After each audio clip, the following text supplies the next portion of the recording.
ஒரு பெரிய காட்டில் ஒரு கருப்பு காகம் இருந்தது. அது ஒரு நாய் ஒரு சீஸ் துண்டை பிடித்து ஒரு பெரிய மரக்கிளையில் அமர்ந்தது. அந்த வழியாக ஒரு சாமர்த்தியமான நரி வந்தது. காகத்தின் வாயில் சீஸ் இருப்பதை பார்த்ததும் நரிக்கு மிகவும் ஆசை வந்தது.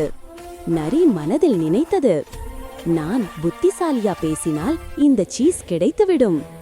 நரி காகத்தை பார்த்து இனிமையாக சொன்னது, ஐயோ வாவ், உங்க இறக்கைகள் எவ்வளவு அழகு!